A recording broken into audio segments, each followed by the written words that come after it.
Bismillahirrahmanirrahim. Assalamualaikum warahmatullahi wabarakatuh. Salam sejahtera untuk kita semua dan semoga selalu dilimpahkan kesehatan oleh Allah Subhanahu wa taala sehingga kita terus diberi kesempatan untuk bisa mengikuti kajian bahasa Arab kita.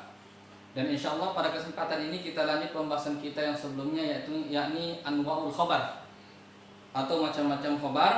Yang pertama tadi di sebelumnya kita membahas tentang mubtada khabar mufrad, mubtada yang khabarnya yang terambil dari isim mufrad, wa huwa ma laysa bi jumlatin, yang tidak serupa dengan jumlah, yang bukan jumlah tapi wala syibhu jumlah, dan juga tidak serupa dengan jumlah. Nah, pada kesempatan ini kita masih membahas tentang anwa'ul khabar, tapi yang kedua yakni mubtada khabar syibhu jumlah, yakni mubtada yang khabarnya yang serupa dengan jumlah.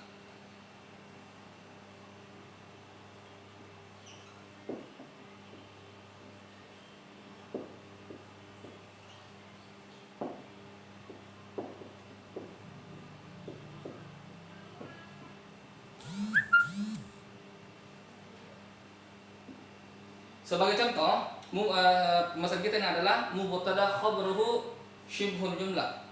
Mubtada yang khabarnya syibhul jumlah, serupa dengan jumlah. Sebagai contoh, yang pertama yaitu ma'al jari wal majrur, yakni yang terambil dari jar dan majrur. Contoh, al majallatu 'alal maktabi. Satu seperti ini. Al-majallatu 'alal maktabi.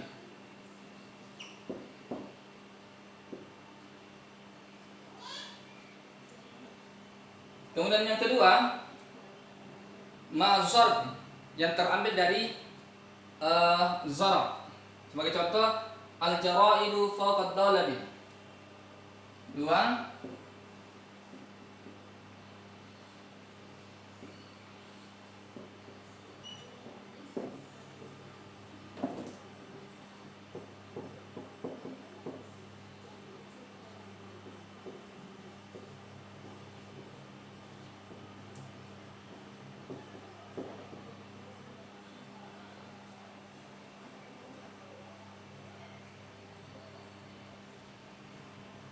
Oke. Pembahasan kita yakni membahas tentang anwa'ul khabar. Yang pembahasan selanjutnya adalah mubtada khabaru syibhul jumlah. Khabar yang terambil dari syibhul jumlah atau serupa dengan jumlah. Yang pertama adalah ma'al jar majrur, yang terambil dari rangkaian jar majrur seperti contoh al-majallatu 'alal maktabi. Ma'az zarfi. Kemudian yang kedua ma'az zarfi, yang terambil dari isim zarf atau isim yang menunjukkan tentang keterangan tempat ataupun waktu. Sebagai contoh, al-jaraidu fawqa ad-dawlal. Nah, untuk yang pertama ini kita akan bahas tentang mubtada khabar syibhul jumlah yang terambil dari jar majrur.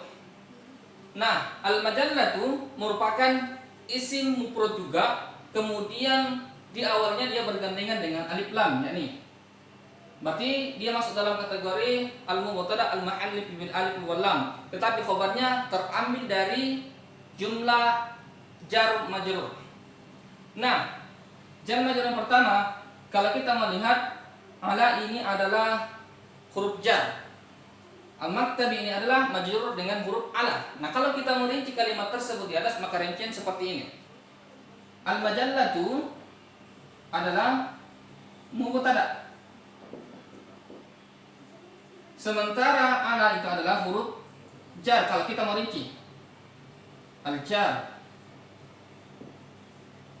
sini al-maktabi majrur. Nah, rincian kedua ini rincian pertama. Rincian kedua seperti ini. Al-majallah itu kembali turun sebagai mubtada. Kemudian alal maktabi atau al-jar majrur ini kita jadikan satu kalimat di jumlah. Wal jar wal majrur fi mahalli raf'in khabar, maka turun dari sebagai khabar. Oke. Saya ulangi pembahasan ini. Mubtada khabar syibul jumlah, mubtada yang khabarnya serupa dengan jumlah. Yang pertama ma'al jar wal majrur, terambil dari jumlah jar majrur. Nah, ala ini harfu jar, yang jelas setelah huruf ala itu, maka isim setelah huruf jar itu maka dia juga harus majrur. Nah, kalau kita merinci, al-majallatu merupakan isim al-mahalli bil alif wal lam, isim yang bergandengan dengan alif lam dan juga merupakan isim mufrad. Cuman khabarnya terambil yang serupa dengan jumlah, yaitu jar majrur. Nah, kalau kita merinci dengan rincian berikut bisa dilihat al-majallatu itu kedudukan sebagai mubtada. Ala itu adalah harfu jar, al-maqtar adalah majrur bi ala. Kemudian kita rinci pada rincian kedua, al-majallatu kembali sebagai berposisi sebagai mubtada karena belum bisa cara khabarnya karena harus dijumlah dulu antara huruf jar dengan majrurnya. Berarti al-jar wal majrur fi mahalli raf'in khabar mubtada. Itu yang pertama, syibul jumlah, mubtada khabar syibul jumlah, jar majrur yang terambil daripada khabar yang terambil daripada jumlah jar majrur. Kemudian pada rincian yang kedua, kalimat contoh yang kedua, yakni ma'azab, khabar yang terambil dari rincian zarab, zaman ataupun makan nanti. Nah, kalau kita melihat al-jaraidu merupakan isim al-mahalli bil alif wal lam, cuman dia masuk dalam kategori jamak taksir. Ini di depannya bergandengan dengan lam, maka dikatakan al-ism al-mahalli bil alif wal lam, yakni isim yang bergandengan dengan alif dan lam. Nah, kalau kita merinci, pokok ini merupakan zarab, disebut dengan zarbun makan. Nah, yang jelas setelah zarab itu maka isim yang terletak setelah zarab maka juga harus dijar seperti sebagaimana dijarnya isim setelah huruf jar. Nah, kalau kita melihat rincian sebagai pada contoh kedua ini, maka al-jaraidu faqad dawlabi tidak ada bedanya dengan jumlah al-majallat al-maqtadi. Cuman letak perbedaannya adalah seperti ini. Kalau kita mau rinci, maka kita akan tahu di mana letak perbedaannya dengan jumlah yang pertama.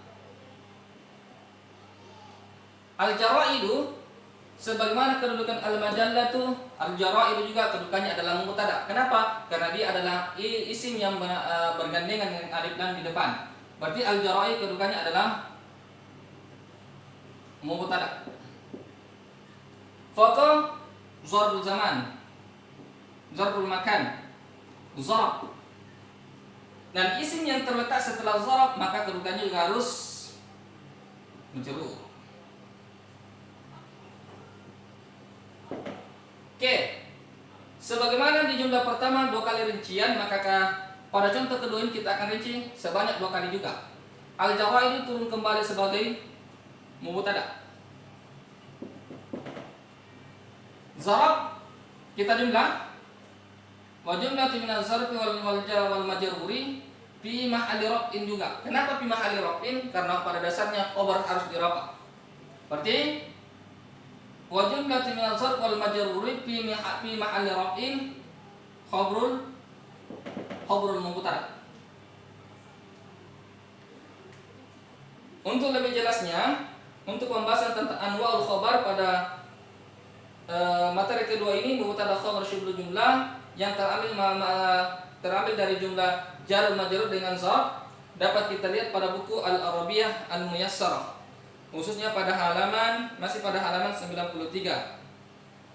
Dan pada kesempatan ini saya akhiri pertemuan kita dengan ucapan Assalamualaikum warahmatullahi wabarakatuh.